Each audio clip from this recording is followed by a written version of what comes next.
Hello students, आप लोगों के लिए वन शॉट रिवीजन की सीरीज लेके आया हूं मैं। हर टॉपिक की एवरेज लेंथ 30 मिनट के आसपास आएगी। कुछ टॉपिक्स होंगे जो 10 मिनट में कवर हो जाएंगे और कुछ टॉपिक्स होंगे जो मैक्सिमम 1 आवर तक जाएंगे। तो एवरेज लेंथ इनकी 30 मिनट्स के आसपास होने वाली है। थ्योरी इसमें कवर नहीं करूंगा, सिर्फ न्यूमेरिकल पोर्शन होगा। तो स्टार्ट करते हैं रिटायरमेंट से। सबसे पहले प्रॉफिट शेयरिंग रेशियो कैलकुलेट करते हैं। ए बी सी 3 पार्टनर्स हैं जिसमें बी रिटायर हो रहा है और इनका रेशियो है 5:3:2। न्यू रेशियो फाइंड करना है और गेनिंग रेशियो फाइंड करना है। इसमें कोई शॉर्टकट टेक्निक नहीं है, यही तरीका है और कोई दूसरा तरीका नहीं है इसको निकालने का। तो न्यू रेशियो निकालने के लिए हम क्या करेंगे, जो रिटायर हो रहा है उसको बीच में से गायब कर देंगे। तो 5:2 आ गई हमारी न्यू रेशियो ए और सी की, और यही होगी हमारी गेनिंग रेशियो ए और सी की। ये हो गया हमारा फर्स्ट केस। अब हम करते हैं second case. A B C 3 partners हैं और बी रिटायर हो रहा है। इसमें हमें लिखा हुआ है कि B's share is acquired by A and C equally. मतलब ये कि बी रिटायर हो रहा है और अपना शेयर छोड़ के जा रहा है उन दोनों के लिए बराबर बराबर। यानी कि कहता है कि मैं जो छोड़ के जा रहा हूं उसे तुम दोनों बराबर बांट लो।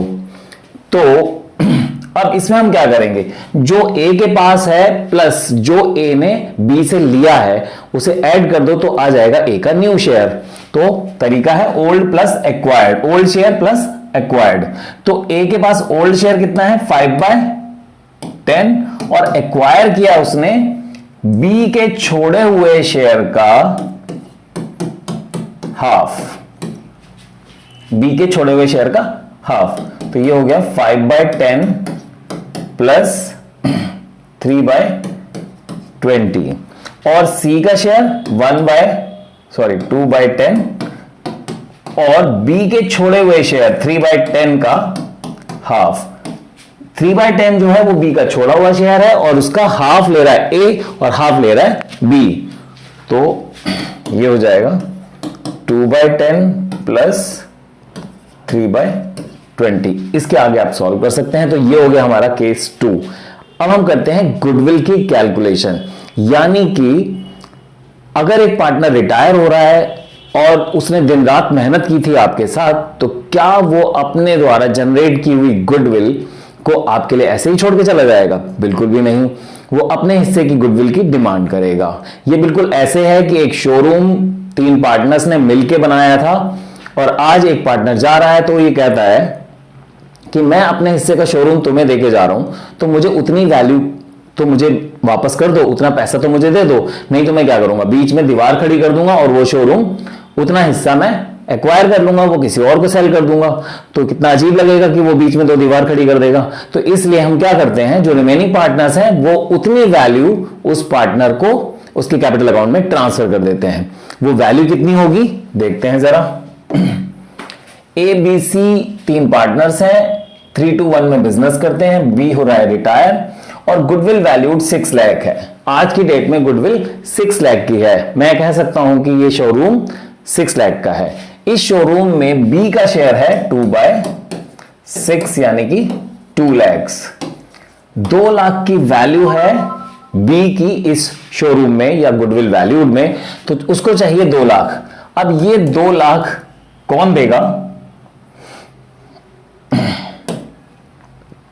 ये 2 लाख रुपए कौन देगा? ए और सी। तो ए और सी की कैपिटल को डिडक्ट कर दिया जाएगा उतने अमाउंट से और ये पैसा दे दिया जाएगा बी को। A debited, C debited, A is capital account debited, C is capital account debited to B is capital account. तो ये 2 लाख रुपीज ए और सी देंगे। लेकिन ए और सी किस रेशो में ये अमाउंट देंगे? जिस रेशो में उसकी छोड़ी हुई जगह पे वो कब्जा करेंगे उसी रेशो में वो उसको पैसा देंगे।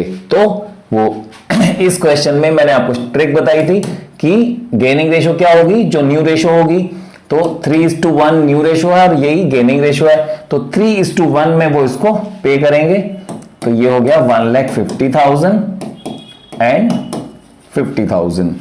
लेकिन आपने कभी कभी देखा होगा कि घर में 2 भाई बहन हैं या 2 भाई हैं और कभी झगड़ा हो जाता है किसी चीज को बांटने को लेके, किसी चीज का बंटवारा करने को लेके।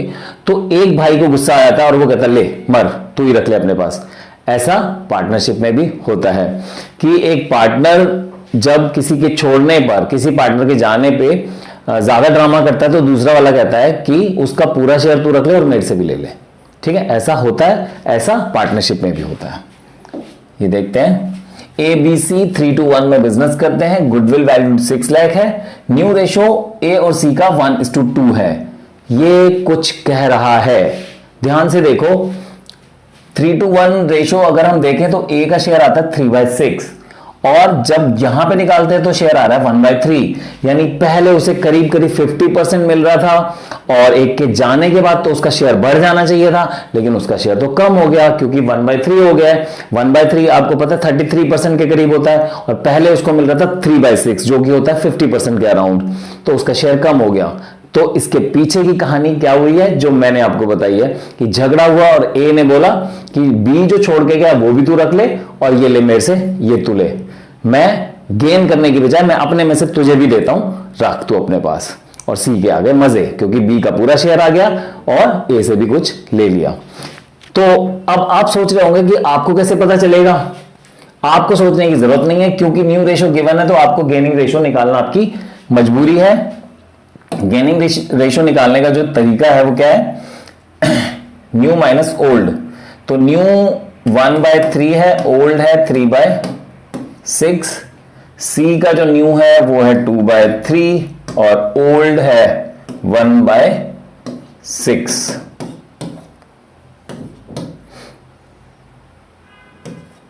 -1/6। अब इसका कुछ करने की जरूरत नहीं है, सीधे हमें यहां पे पता चल गया कि ये गेन की बजाय क्या कर रहा है, सैक्रिफाइस कर रहा है। गेन की बजाय क्या कर रहा है, सैक्रिफाइस कर रहा है। जो मैंने आपको बोला वही बात हुई कि ए ने बोला कि बी का पूरा छोड़ा हुआ शेयर तू रख ले और मर मेरी तरफ से भी ले जा 1/6। किसका 1/6? जो पूरे फर्म की वैल्यू, गुडविल की वैल्यू है या शोरूम की वैल्यू। मैं आपको समझाने के लिए बोलता हूं शोरूम। 6 लाख का शोरूम है, उस 6 लाख के शोरूम में बी छोड़ के गया 2/6 यानी कि 2 लाख के करीब, वो 2 लाख भी तू रख ले और 1/6, 6 लाख का 1/6 कितना हुआ, 1 लाख, वो भी तू रख ले। ठीक है, तो 2/6 वो छोड़ के गया बी और 1/6 इसने छोड़े हैं तो ये भी होगा 1 लाख। ये सारा पैसा किसको मिल रहा है, सी को। तो जर्नल एंट्री हो जाएगी हमारी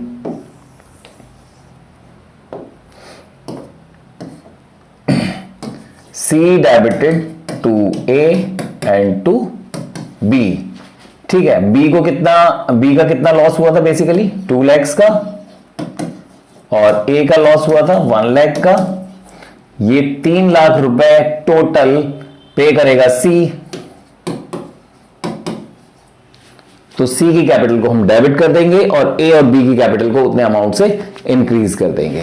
रिटायरमेंट में गुडविल का एक और क्वेश्चन है जो आपके होश उड़ा सकता है, वो है ये, ए बी सी का रेशो है 4:3, बी रिटायर हो रहा है और लिखा हुआ है बीज कैपिटल आफ्टर मेकिंग एडजस्टमेंट ब्ला ब्ला ब्ला स्टैंड्स एट ₹1,39,200। इसका मतलब कि जो क्लोजिंग कैपिटल होनी चाहिए वो 1,39,200 है। उसमें एडजस्टमेंट्स के अंदर गुडविल को छोड़ के बाकी सब कुछ लिखा हुआ है, रिजर्व्स वगैरह, वो मैंने यहां पे नहीं लिखा है। ठीक है, B's capital after making adjustments of revaluation, journal reserve, etc. is 1,39,200. A and C agreed to pay him ₹1,50,000 in full settlement of his claim. और लिखा है record journal entry for goodwill. Goodwill कहीं भी नहीं लिखी हुई है और बोला है गुडविल की एंट्री करो। कैसे करेंगे? देखिए बहुत सिंपल क्वेश्चन है, क्योंकि लिखा हुआ है कि रिजर्व्स, रिवैल्यूएशन एटसेट्रा वगैरह मिला के उसकी कैपिटल 139,200 बन रही है, लेकिन पार्टनर्स ने कितना पे करा है उसको 1,50,000, कुछ एक्स्ट्रा पे किया है। ये जो एक्स्ट्रा पे किया है यही तो गुडविल का शेयर है। तो इसका जो डिफरेंस है दैट इज 10,800। आपको डिफरेंस निकालना है, जितना अमाउंट उसकी क्लोजिंग कैपिटल का बिना गुडविल के बनता है और जितना उन लोगों ने उसको दिया है उसका आप डिफरेंस निकाल लोगे। 1,50,000 माइनस 1,39,200, ये वो वाला अमाउंट है जिसमें गुडविल नहीं है, ये वो वाला अमाउंट है जिसमें गुडविल है। तो जो डिफरेंस है वो आ रहा है 10,800। अब इसकी वही एंट्री कर देंगे जो हमने सीखी हुई है गेनिंग रेशियो में, 4:2 में कर देंगे हम इसकी गेनिंग रेशियो में एंट्री। तो वो हो जाएगी हमारी A's capital account debit, C's capital account debited to B's capital account 10,000 800 और रेशो क्या रहेगी 4:2। तो 7200 एंड 3600 10,800। तो ये हो गई गेनिंग रेशियो में गुडविल की एंट्री। अब हम करेंगे फुल फ्लेज्ड क्वेश्चंस। बच्चों जब आपको फुल फ्लेज्ड क्वेश्चन करना होगा तो सबसे पहले आप बनाओगे रीवैल्यूएशन अकाउंट और उसके बाद capital account and balance sheet. Maximum question जो है वो 6 मार्क का होने वाला है, तो इसलिए हो सकता है कि बैलेंस शीट ना आए, लेकिन मैं आपको पूरा बैलेंस शीट तक बताऊंगा। सबसे पहले हम बनाएंगे रीवैल्यूएशन अकाउंट। रीवैल्यूएशन अकाउंट किस लिए बनाया जाता है ये आपको पता होना चाहिए। रीवैल्यूएशन अकाउंट का मतलब है कि आपके पास जो रखी हुई एसेट्स एंड लायबिलिटीज हैं उनकी वैल्यू इंक्रीज डिक्रीज होती रहती है। उस इंक्रीज डिक्रीज की वजह से भी तो प्रॉफिट होते हैं आपको। फॉर एग्जाम्पल आपके पास गोल्ड रखा हुआ है कुछ घर में और आपने किसी से लोन ले रखा है जिसका पैसा नहीं दे पा रहे हो, तो अभी 2-3 साल बाद क्या हुआ, गोल्ड की वैल्यू बढ़ चुकी है 1 लाख के करीब, और उस लोन पे इंटरेस्ट भी इंक्रीज हो चुका है सपोज 40,000 के करीब। तो अगर आप ओवरऑल देखोगे तो 1 लाख आपके गोल्ड की वैल्यू बढ़ गई है और 40,000 आपका एक लायबिलिटी क्रिएट हो गई है जो आपने इंटरेस्ट नहीं दिया है। तो अभी भी आपको 60,000 का फायदा हो रहा है क्योंकि गोल्ड की वैल्यू 1 लाख बढ़ गई है। 1 लाख गोल्ड की वैल्यू बढ़ी थी और लायबिलिटी की वैल्यू 40,000 बढ़ी थी, तो अभी भी आपको 60,000 का प्रॉफिट हो रहा है। This is called revaluation gain. तो लॉस भी हो सकता है, इसलिए बनाया जाता है रिवैल्यूएशन अकाउंट कि आपके पास जो रखी हुई एसेट्स एंड लायबिलिटीज हैं उनकी वैल्यू कहीं इंक्रीज या डिक्रीज तो नहीं हो गई है। तो रिवैल्यूएशन अकाउंट इस तरफ हमारे गेन्स एंड प्रॉफिट आएंगे और डेबिट साइड में लॉस एंड एक्सपेंसेस आएंगे। तो डेबिट साइड पे अगर कोई एसेट इंक्रीज होगी तो हमारा लॉस, डिक्रीज होगी तो हमारा लॉस होगा, इसलिए डेबिट में आएगी। अगर कोई लायबिलिटी इंक्रीज होती है तो भी हमारा लॉस है तो डेबिट में आएगा। अगर कोई अनरिकॉर्डेड लायबिलिटी हमें मिल गई है तो वो हमारा लॉस है क्योंकि अनरिकॉर्डेड लायबिलिटी को पे करना पड़ेगा, तो डेबिट में आएगा। और इस तरफ आप कोई भी एसेट अगर इंक्रीज होती है तो ये आपका फायदा है तो क्रेडिट में आएगा, लायबिलिटी अगर डिक्रीज होती है तो आपका फायदा है क्रेडिट में आएगा, और कोई अनरिकॉर्डेड एसेट आपको मिल जाए तो ये भी आपका फायदा है, ये भी क्रेडिट में आएगा। इसको लिखने के बाद जब आप बैलेंस करोगे तो बैलेंसिंग फिगर इस साइड आ रहा है, तो मतलब ये कि आपके लॉसेस और इनकम ज्यादा है इसलिए गेन इस तरफ आ रहा है, और अगर आपका बैलेंसिंग फिगर इस साइड आ रहा है मींस आपके लॉसेस एंड एक्सपेंसेस ज्यादा हैं। तो इस तरफ बैलेंसिंग फिगर का मतलब गेन, और अगर बैलेंसिंग फिगर इस तरफ आता है तो मतलब रिवैल्यूएशन लॉस। इस रिवैल्यूएशन गेन या लॉस को हम डिवाइड कर देंगे ओल्ड पार्टनर्स ओल्ड रेशो। अगर आपने मेरा पुराना वीडियो देखा हो इंस्टाग्राम पे तो मैंने बताया था कि जितनी भी चीजें हैं गुडविल को छोड़ के वो सारी चीजें ओल्ड पार्टनर ओल्ड रेशो में डिवाइड होती हैं, तो रिवैल्यूएशन गेन भी उसी में होगा। तो अब हम करते हैं कैपिटल अकाउंट। बच्चों रिवैल्यूएशन अकाउंट बनाने के बाद हमें बनाना होता है कैपिटल अकाउंट। सबसे पहले हम लिखेंगे इसमें capital balance brought down, ABC की कैपिटल जितनी भी है वो कैपिटल हम यहां पे लिख देंगे। इसके बाद हम लोग यहां पे लिखेंगे रिवैल्यूएशन गेन, अगर रिवैल्यूएशन गेन है क्वेश्चन में।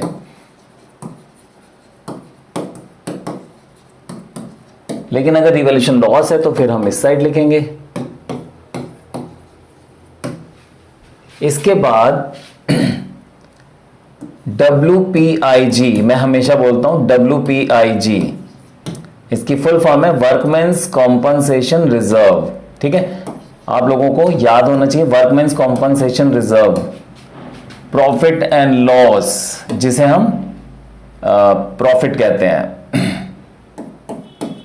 क्रेडिट बैलेंस जिसका होता है। ठीक है, इसके बाद इन्वेस्टमेंट फ्लक्चुएशन रिजर्व, और ये हमारा जनरल रिजर्व। अगर ये बैलेंस शीट में है तो इनको राइट ऑफ करना है ओल्ड पार्टनर्स ओल्ड रेशो में। मैंने आपको बताया था कि गुडविल के अलावा जितनी भी चीजें हैं, गुडविल कौन सी goodwill, goodwill valued, goodwill valued को छोड़ के जितनी भी चीजें हैं वो ओल्ड पार्टनर्स ओल्ड रेशो में डिवाइड होती हैं। तो जनरली लेफ्ट साइड में लायबिलिटी साइड में ये 4 चीजें होती हैं, WCR workmen's compensation reserve, profit and loss का credit balance, investment fluctuation reserve और जनरल रिजर्व। इनको आपको डिवाइड करना है ओल्ड पार्टनर्स ओल्ड रेशो में। और इसी तरीके से एसेट साइड में जो चीजें हैं 4, वो कौन कौन सी हैं, एडवर्टाइजमेंट सस्पेंस लिखा हो सकता है, या फिर डेफर्ड एक्सपेंडिचर लिखा हो सकता है, या फिर गुडविल बैलेंस शीट वाली,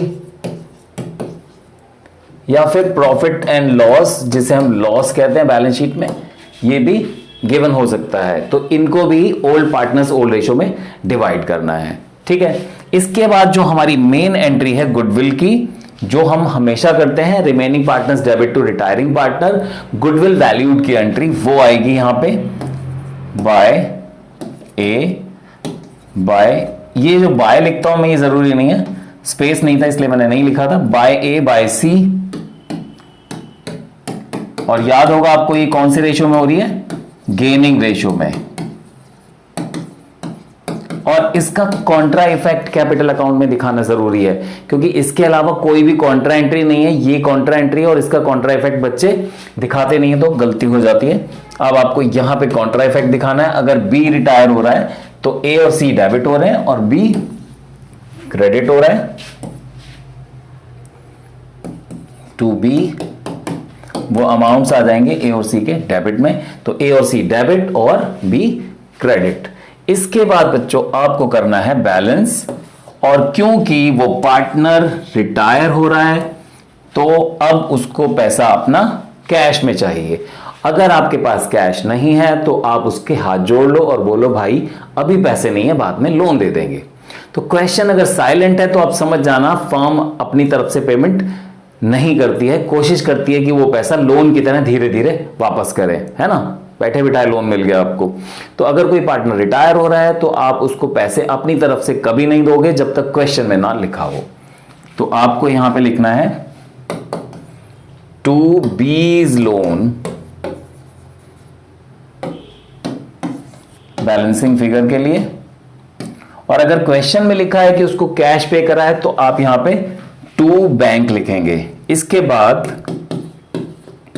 टू बैलेंस कैरिड डाउन, यहां हम बैलेंस कर देंगे, और अब जो न्यू बैलेंस शीट बनेगी उसमें इन दोनों पार्टनर्स की कैपिटल और बी का लोन शो करना होगा। तो अब बनाते हैं बैलेंस शीट। बच्चों बैलेंस शीट में सबसे पहले हम यहां पे ए और सी की क्लोजिंग कैपिटल लिखेंगे, जो रिमेनिंग पार्टनर्स हैं, एज क्लोजिंग कैपिटल, ठीक है। आपको क्लोजिंग वर्ड नहीं लिखना, एज कैपिटल लिखना है। फिर यहां पे सीज क्लोजिंग कैपिटल, आपको क्लोजिंग वर्ड नहीं लिखना है, और बीज लोन, क्योंकि ये भी तो एक लायबिलिटी है। बी को अगर हम पैसे नहीं दे रहे हैं तो उसका पैसा हमारे ऊपर कर्ज हो गया, ये भी एक लायबिलिटी है, बीज लोन। इसके अलावा फिर हमारी जो बाकी लायबिलिटीज हैं जैसे क्रेडिटर्स, अगर इसमें कुछ प्लस माइनस हुआ है, कैसे पता चलेगा प्लस माइनस हुआ है, रिवैल्यूएशन अकाउंट में जरूर कुछ ना कुछ होगा। अगर कुछ है रिवैल्यूएशन अकाउंट में कि क्रेडिटर प्लस माइनस हुए तो आपको यहां पे प्लस माइनस करने पड़ेंगे, ठीक है। इसी तरीके से अगर रिवैल्यूएशन अकाउंट में कोई अनरिकॉर्डेड लायबिलिटी सामने आ गई है तो वो अनरिकॉर्डेड लायबिलिटी यहां पे आ जाएगी,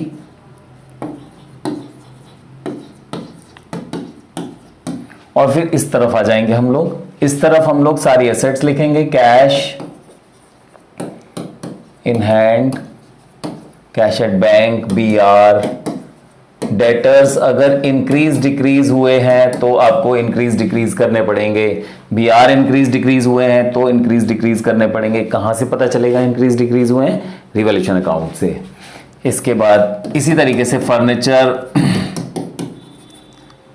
अगर डेप्रिशिएट हुआ है तो लेस करेंगे, बिल्डिंग अगर एप्रिशिएट या डेप्रिशिएट हुई तो बिल्डिंग को एडलेस करेंगे और सारी एसेट्स को शो कर देंगे, ठीक है।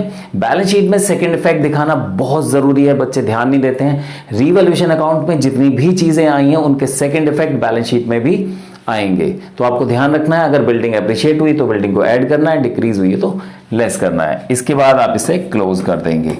अब सबसे इंपॉर्टेंट बात यह है कि अगर रिटायरिंग पार्टनर को लोन की बजाय कैश पे करा है तो यहां माइनस करना जरूरी है। यह आपको याद रखना है कि अगर रिटायरिंग पार्टनर को कैश पे करा है तो यहां कैश इन हैंड या कैश एट बैंक से माइनस करना जरूरी है। यहां सबसे ज्यादा गलती होती है क्योंकि 90% क्वेश्चन आपके लोन वाले होते हैं, तो ज्यादा प्रैक्टिस आपने लोन वाली कर ली है।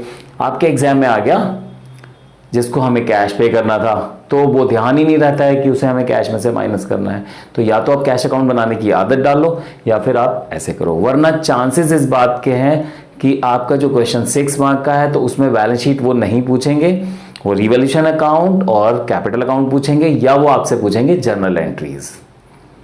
बच्चों ये क्वेश्चन मैंने डाल दिया स्क्रीन पे, इसको आप अच्छे से देख लो। इसका मैं रिवॉल्यूशन अकाउंट, कैपिटल अकाउंट और बैलेंस शीट आपके सामने बनाने वाला हूं। अगर आपको क्वेश्चन पढ़ने में दिक्कत हो रही है तो यही क्वेश्चन का फोटोग्राफ मैंने आपको नीचे डिस्क्रिप्शन में डाला हुआ है, तो उसको आप जूम करके भी देख सकते हैं। चलिए अब हम बनाते हैं इसका रिवॉल्यूशन अकाउंट। क्वेश्चन में लिखा हुआ है कि fixed assets were to be increase to 3 lakhs, जबकि फिक्स्ड एसेट्स हैं 2,40,000 और वो कह रहा है 3 लाख हो गई हैं, तो 60,000 इंक्रीज हो गई हैं फिक्स्ड एसेट्स। ये हमारा फायदा है, तो फायदा हमेशा क्रेडिट साइड पे आएगा और जितना फायदा हुआ है उतना ही लिखना है, एक्स्ट्रा नहीं। 60,000 का फायदा हुआ है तो 60,000 लिखेंगे हम। फिक्स्ड एसेट्स हमारी इंक्रीज हो गई 60,000। Stock was to be valued at 120%, मतलब कि स्टॉक को 20% बढ़ा के लिखना है। अभी स्टॉक है 1 लाख, तो 20% बढ़ा के लिखना है, तो स्टॉक भी हमारा फायदा करवा रहा है, तो स्टॉक अकाउंट डेबिटेड 20,000, क्योंकि 1 लाख का स्टॉक है और 20% बढ़ाना है तो 20,000 हो गया। इसके बाद कोई भी एडजस्टमेंट नहीं है, तो सिर्फ इतना ही है, और ये दोनों हमारे गेन है, तो ओवरऑल हमारा 80,000 का गेन हो गया है रिवॉल्यूशन अकाउंट में।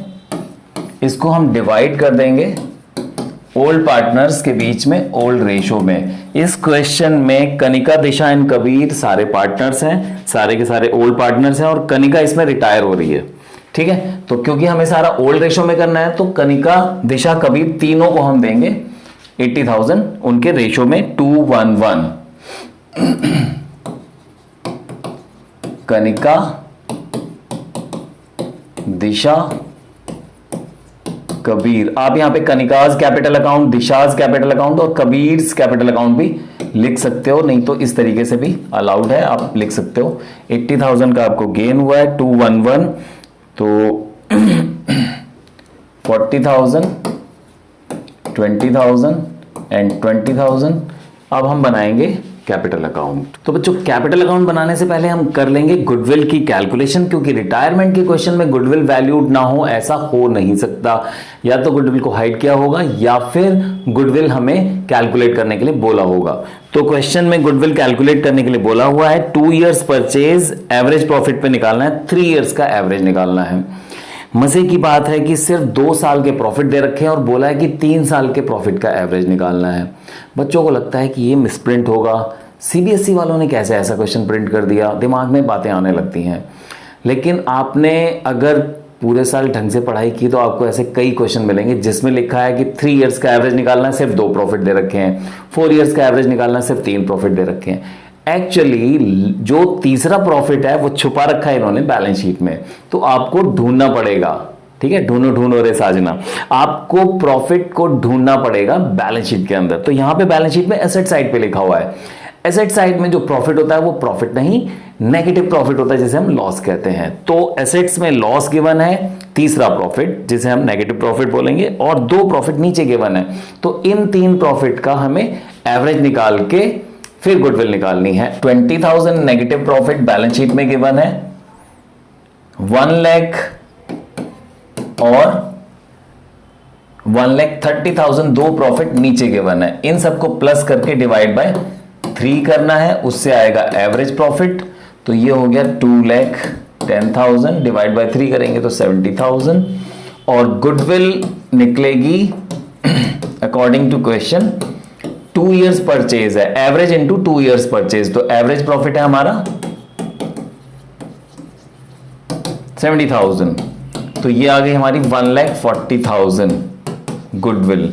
अब बी कनिका का इसमें शेयर, कनिकाज शेयर, कनिका का शेयर कितना होगा 1,40,000 में, कनिका का शेयर है 2/4 तो ये हो गया 70,000। इस 70,000 को हमें कनिका को देना है, और देंगे कौन, दिशा एंड कबीर अपने गेनिंग रेशो में।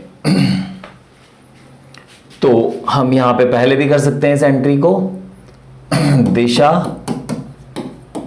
एंड कबीर, क्योंकि इनका गेनिंग रेशो इक्वल है तो 35,000 एंड 35,000, और इसका कॉन्ट्रा इफेक्ट दिखाएंगे तो यहां पे हम लिखेंगे 2 कनिका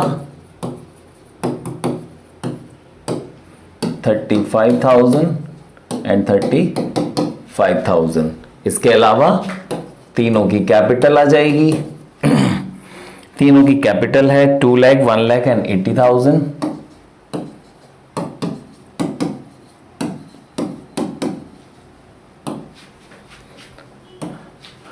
इसके बाद प्रॉफिट एंड लॉस को हम यहां पे राइट ऑफ भी करेंगे। मैंने आपको बोला था कि एसेट साइड पे 4 चीजें चेक करनी है और लायबिलिटी साइड पे 4 चीजें चेक करनी है। लायबिलिटी साइड पे WPIG और एसेट साइड पे ADGP। तो उसमें से जो P है वो प्रॉफिट एंड लॉस, इसको आप राइट ऑफ करोगे 20,000 को। तो ओल्ड रेशो में राइट ऑफ करना है 10,000, 5,000 एंड 5,000। और रीवैल्यूएशन गेन आया था उसको हम यहां लिखेंगे, रीवैल्यूएशन 80,000 आया था और ओल्ड रेशो में हमने उसको डिवाइड किया था, तो 40,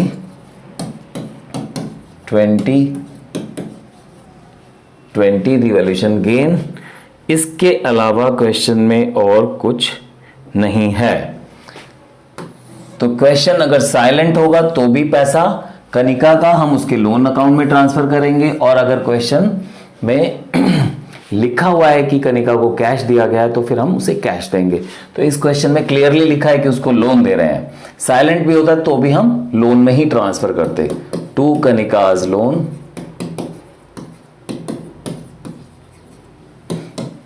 यहां जो बैलेंस आएगा, और 2 balance carried down, Disha and Kabir के बैलेंसेस आएंगे। चलिए बैलेंस शीट कंप्लीट कर लेते हैं। मुझे उम्मीद है कि आप लोगों ने बैलेंसिंग फिगर निकाल लिए होंगे। कनिका का जो लोन आ रहा है वो 3 लाख आ रहा है, दिशा की कैपिटल 80,000 आ रही है, कबीर की कैपिटल 60,000 आ रही है। क्रेडिटर में कोई चेंज नहीं हुआ था इसलिए क्रेडिटर एज इट इज आ जाएंगे। तो क्रेडिटर है क्वेश्चन में 53,000 के। एम्प्लॉइज प्रोविडेंट फंड पब्लिक का पैसा है, एम्प्लॉइज का पैसा है, उसको आप टच भी नहीं कर सकते इसलिए वो यहीं आएगा, उसको गलती से भी राइट ऑफ नहीं करना है। और इस side bank as it is रहेगा, कोई कैश की ट्रांजैक्शन नहीं हुई थी, डेटर्स में कोई चेंज नहीं हुआ था। रिवॉल्यूशन अकाउंट में जितनी भी चीजें लिखी हैं उनके सेकंड इफेक्ट दिखाने होते हैं, तो डेटर का कुछ भी नहीं था रिवॉल्यूशन अकाउंट में। स्टॉक इंक्रीज हुआ था 20%, तो स्टॉक को इंक्रीज करके दिखाना है एप्रिसिएशन, ठीक है। ये हो गया 1,20,000। और फिक्स्ड एसेट्स भी 60,000 से इंक्रीज हुए थे रिवॉल्यूशन अकाउंट में, ये भी एप्रिसिएशन है, तो ये 3 लाख हो गया। अब हम टोटल कर देंगे,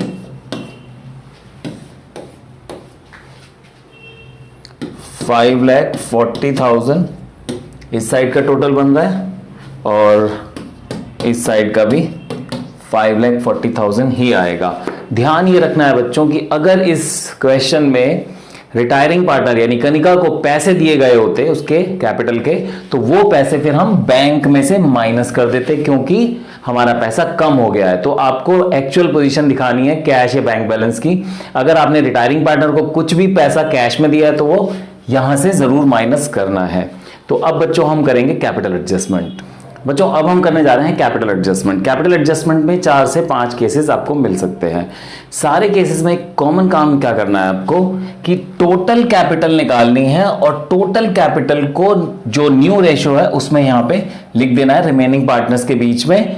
जो नेचुरल तरीके से उनकी कैपिटल आई है उसको अब हम उनकी कैपिटल नहीं मानेंगे, बल्कि अब उनकी कैपिटल को चेंज करने वाले हैं। तो पांचों मेथड में हम क्या करेंगे, टोटल कैपिटल निकालेंगे और उस टोटल कैपिटल को न्यू रेशो में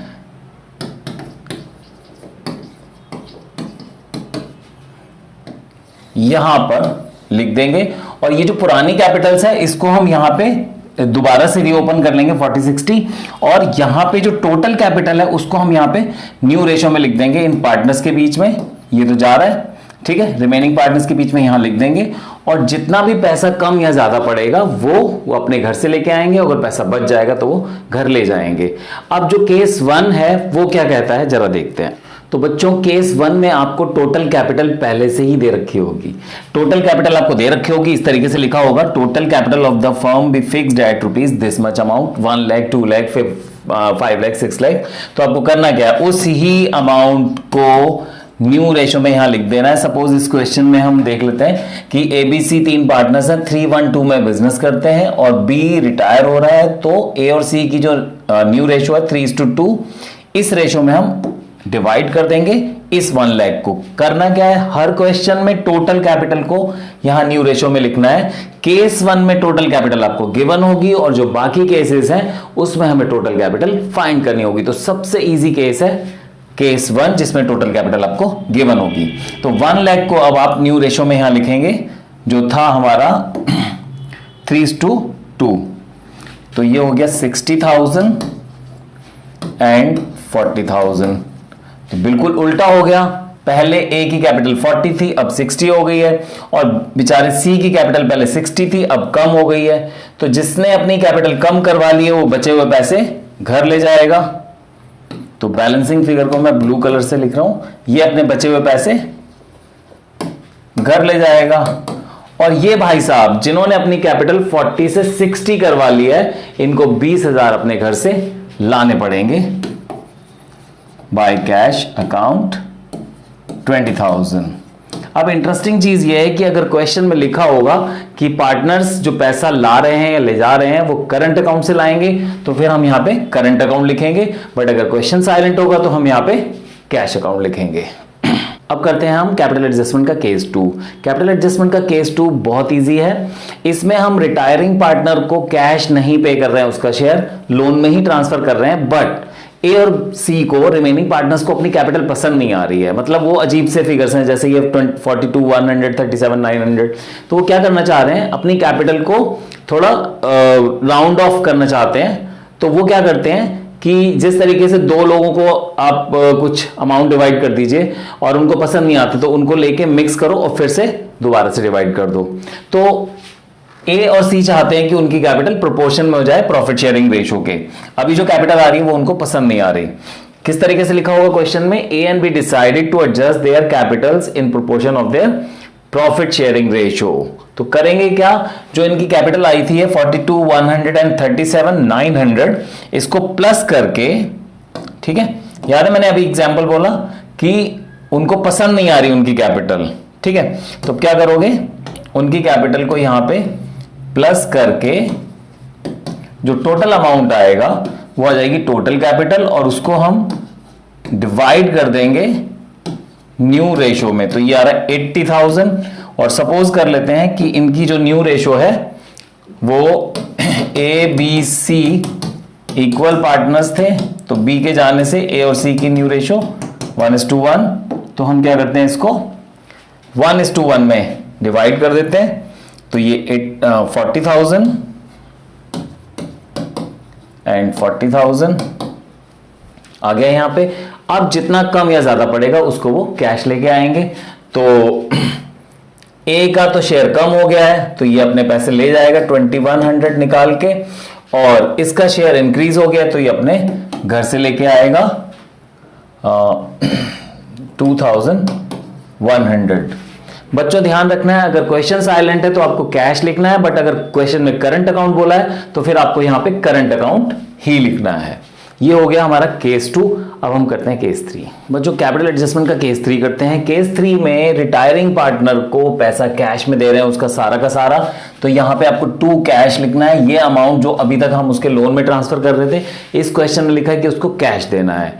कैश तो देना है, साथ साथ इनको अपनी कैपिटल भी न्यू प्रॉफिट शेयरिंग रेशियो में करनी है। किनको, रिमेनिंग पार्टनर्स को। तो लिखा होगा इस तरीके से, B paid amount brought by A and C so as to make their capitals proportionate to their new profit sharing ratio. B को पैसा सारा देना है कैश में और कैपिटल्स को न्यू प्रॉफिट शेयरिंग रेशियो में एडजस्ट करना है। तो अब हम क्या करेंगे, अब यहां पे इसको 20,000 कैश देंगे, लेकिन साथ साथ टोटल कैपिटल निकालने के लिए भी उसका शेयर यूज करेंगे। तो इसका मतलब यह कि हम तीनों के जो बैलेंसेस हैं, बैलेंसिंग फिगर हैं, इनको प्लस करके टोटल कैपिटल निकालेंगे। क्या बोला मैंने, तीनों के बैलेंसिंग फिगर्स को प्लस करके टोटल कैपिटल निकालेंगे। तो ये 42 100 प्लस 20,000, हम उसमें कैश दे भी रहे हैं और यहां कैलकुलेशन में ये डिजिट यूज भी कर रहे हैं, ये फिगर यूज भी कर रहे हैं।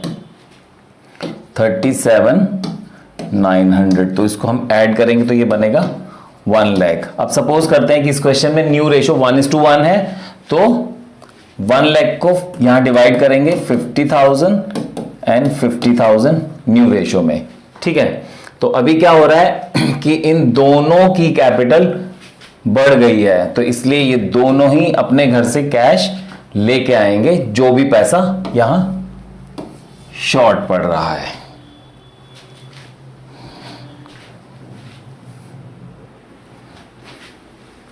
तो वो अमाउंट बन रहा है 7,900 और इसका बन रहा है 12,100। तो ये आ जाएंगे हमारे बाय कैश 7,900 एंड 12,100। ये दोनों अमाउंट अब कैश में प्लस करने पड़ेंगे और ये वाला 20,000 कैश में माइनस भी करना है। तो इस क्वेश्चन में आप चाहो तो कैश अकाउंट बना सकते हो, नहीं तो आप चाहो तो सीधे डायरेक्ट क्या करोगे, बैलेंस शीट में कैश ये वाला माइनस करोगे और ये दो अमाउंट ए और बी अपने घर से लेके आए, इसको आप प्लस करोगे। चलिए बच्चों करते हैं केस 4। केस 4 में लिखा हुआ है कि B is paid in full with cash brought by A and C in such a manner that their capitals are in proportion to their profit sharing ratio and cash in hand remains at 10,000। मतलब कि उसको पूरा पैसा cash में देंगे retiring partner को और अपनी कैपिटल को प्रोपोर्शनेट भी बनाना है और 10,000 रुपए बचाने भी हैं, 10,000 रुपए बचाने भी हैं। ये एक नई चीज आ गई।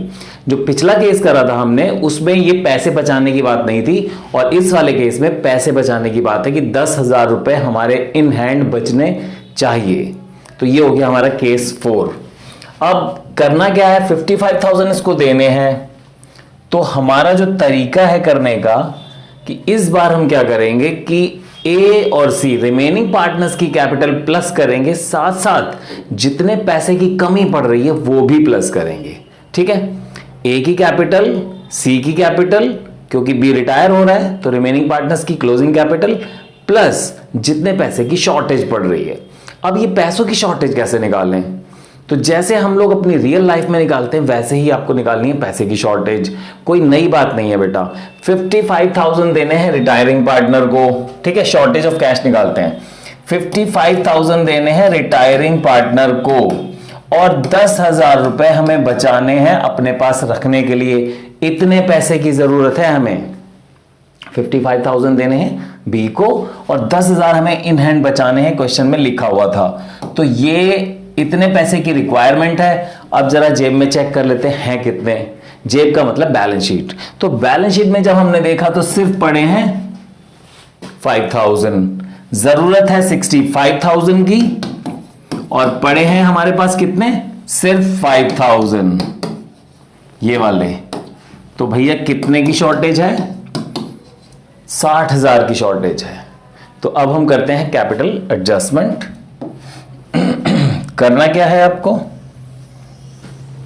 मैंने अभी बताया था आपको कि आपको ऐड करनी है रिमेनिंग पार्टनर्स की क्लोजिंग कैपिटल और जितने पैसे की शॉर्टेज है वो। तो टोटल कैपिटल इस मेथड में कैसे निकलेगी, ए की क्लोजिंग कैपिटल 40,000, सी की क्लोजिंग कैपिटल 50,000 और शॉर्टेज 60,000। फिर से देख लो, 65,000 हमें रिक्वायर्ड थे और 5,000 हमारे पास कैश पड़े थे, तो 60,000 की शॉर्टेज है आज, 60,000 की शॉर्टेज है। तो टोटल कैपिटल हो गई हमारी 1,50,000। ठीक है, सपोज इक्वल रेशो था क्वेश्चन में 1:1:1, तीनों पार्टनर्स का इक्वल रेशो था और बी जा रहा है, तो अब 1:1 यानी बराबर बराबर। यहां पे याद है ना आपको, हर मेथड में क्या करना है, टोटल कैपिटल को यहां न्यू रेशियो में डिवाइड करना है हर मेथड में। तो इसमें भी करेंगे 1,50,000 को यहां डिवाइड करेंगे 75 एंड 75,000, जो भी इनका न्यू रेशियो होगा। अब जितना पैसा कम पड़ेगा वो अपने घर से लाएंगे या करंट अकाउंट से लाएंगे। तो कैश अकाउंट 35,000 और यहां पे 25,000। अगर क्वेश्चन में लिखा होता करंट अकाउंट तो फिर करंट अकाउंट से लाते, क्वेश्चन साइलेंट है तो इसलिए हम कैश में से लेके आए हैं। अब इस वाले क्वेश्चन में सबसे मजेदार बात बताता हूं आपको, बैलेंस शीट में कैश कितना आएगा। बच्चों बैलेंस शीट में आएगा सिर्फ 10,000 रुपए, क्योंकि क्वेश्चन में कहा क्या गया था कि 10,000 रुपए बचने चाहिए लास्ट में। तो हमने इस तरीके से कैलकुलेशन करी है कि इसको देने के बाद सिर्फ 10,000 रुपए ही बचेंगे। तो इस वाले क्वेश्चन में आप कैश अकाउंट बनाने से बच सकते हो। अगर बोला है कैश अकाउंट बनाने के लिए तो आप बना दीजिए, नहीं तो आप सीधा 10,000 लिख दीजिए बैलेंस शीट में। जो न्यू बैलेंस शीट बनेगी उसमें आप कितना लिखोगे, 10,000 न्यू बैलेंस शीट के अंदर कैश। ठीक है, तो ये हो गए हमारे 4 केसेस कैपिटल एडजस्टमेंट के। अब हम करते हैं 5th केस। तो अब करते हैं हमारा 5वां और लास्ट केस। ये केस बिल्कुल केस 1 की तरह है। देखिए इसमें क्या लिखा हुआ है, capital of the new firm in total will be the same as before retirement. हुआ क्या है दोस्तों, एक पार्टनर रिटायर हो रहा है और जो रिमेनिंग पार्टनर्स हैं उनको टेंशन हो गई कि हमारी कैपिटल कम होने वाली है। तो इन्होंने फैसला किया कि हम अपनी टोटल कैपिटल उतनी ही रखेंगे जितनी रिटायरमेंट से पहले टोटल कैपिटल थी। अब रिटायरमेंट से पहले टोटल कैपिटल कितनी थी, 3 लाख, 3 लाख एंड 2 लाख, यानी 8 लाख। तो इसका मतलब यह है कि ये चाहते हैं कि हमारी टोटल कैपिटल इन टोटल, जो लिखा हुआ है ना यहां पे इन टोटल, ये 8 लाख ही रहनी चाहिए। तो ये बिल्कुल केस 1 की तरह हो गया है। हमें पता चल गया है कि टोटल कैपिटल हमें कितनी रखनी है, कितनी रखनी है, 8 लाख। तो आपको